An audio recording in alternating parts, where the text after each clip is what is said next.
Olá pessoal, sejam muito bem-vindos a mais um episódio do Oncologia Descomplicada. Nós já falamos aí sobre síndrome da veia cava superior e sobre neutropenia febril. E agora nós iremos falar no vídeo de hoje sobre a emergência oncológica chamada síndrome da lice tumoral. E o que seria essa síndrome? Partindo aqui do nome da emergência, lice tumoral, a gente há de convir que quer dizer destruição do tumor. O que seria a síndrome da destruição do tumor? Porque se o paciente tem um câncer, ele tem um tumor, e eu desejo que esse tumor entre em lise, eu desejo que ele seja destruído, por que é que ele se transforma numa síndrome? Por que é algo negativo, essa destruição desse tumor, se é o que eu quero, tecnicamente, para o meu tratamento?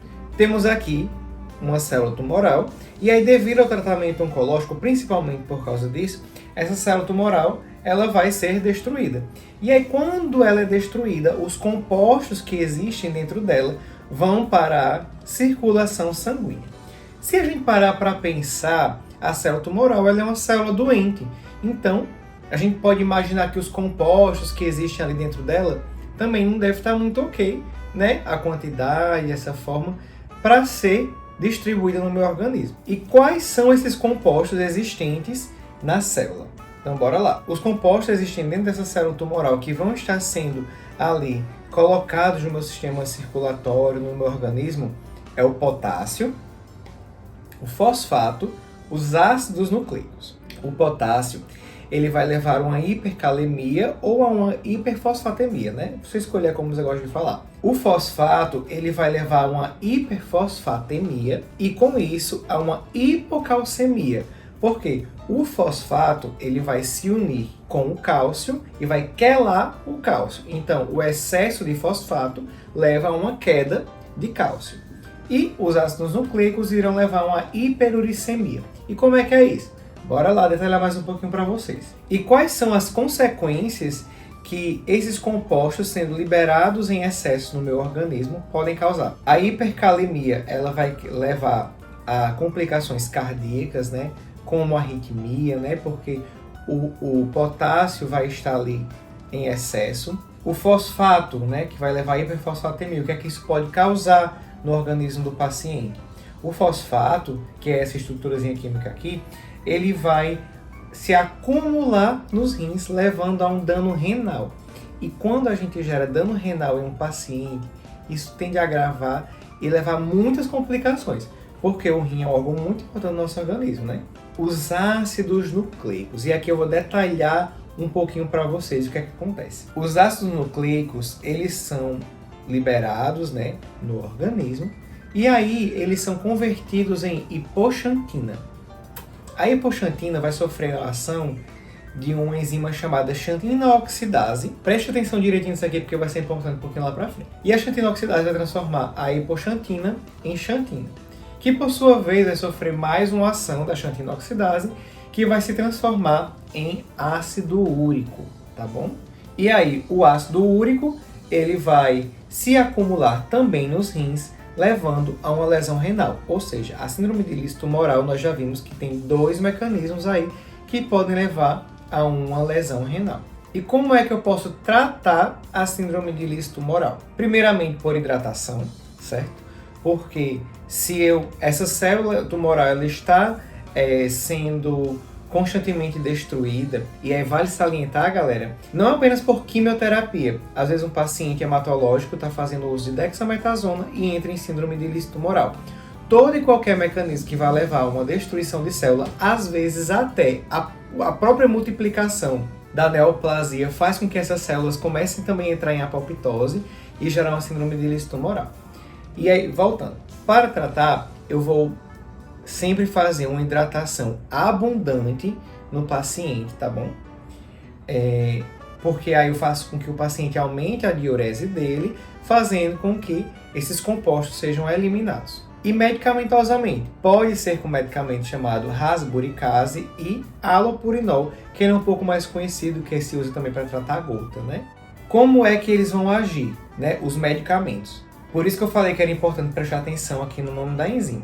O halopurinol, ele vai bloquear a ação da xantina oxidase. Ou seja, a hipoxantina não vai ser mais transformada em xantina, que não vai ser mais transformada em ácido úrico. E aí a gente previne que o paciente vá ter o acúmulo de ácido úrico no organismo e assim diminui a possibilidade de lesão renal. E como é que vai agir a rasburicase?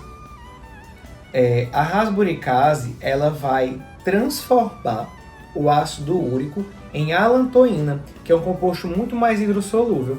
E aí a alantoína, ela vai ser expelida mais facilmente, né, pelos rins, e aí juntamente com a hidratação, e dessa forma a gente impede, né, que esse ácido úrico também venha a se acumular nos rins. Nós temos uma diferença bem significante quando a gente fala de preço. Por exemplo, o halopurinol, ele vai custar entre 6 a 11 reais.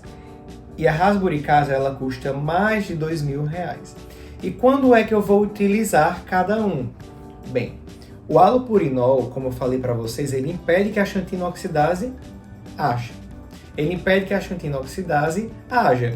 Então, ele vai impedir que a hipoxantina se transforme em xantina, que se transforme em ácido úrico. Então, ele vai impedir a formação do ácido úrico. O ácido úrico que já foi formado anteriormente, ele não vai ser excretado com o uso do halopurinol.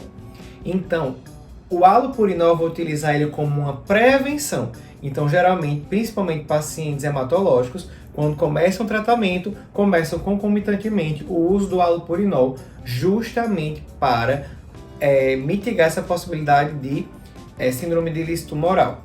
E é por isso também que o hematologista ele vai estar sempre acompanhando aí os níveis de ácido úrico. Porém, o pior aconteceu, o paciente não fez uso do halopurinol, ou fez uso errado, enfim, e aí ele entrou em ilícito tumoral, ele vai fazer o uso da rasburicase. Porque a rasburicase ela vai diminuir a quantidade do ácido úrico já existente, fazendo com que ele seja excretado. E essa queda, gente, é muito rápida. É muito eficiente esse medicamento. Mas é muito caro, então nem todo serviço hospitalar vai ter esse medicamento, né, em estoque. A síndrome de ilícito tumoral, ela tem uma mortalidade aproximadamente de 21% e atinge mais de 50% de malignidades hematológicas.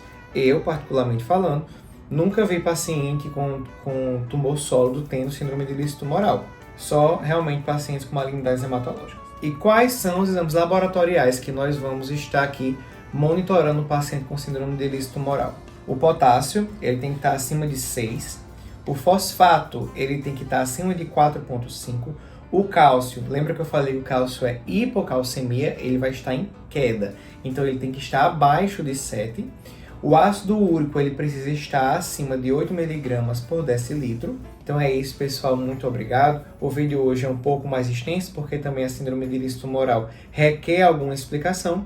E se você ficou com alguma dúvida, pode ir lá nas minhas redes sociais, me manda mensagem e a gente vai dialogando, conversando. E se você não faz parte, nós também temos um grupo no WhatsApp e no Telegram, que vai estar aqui na descrição do vídeo. Então, muito obrigado e até a próxima.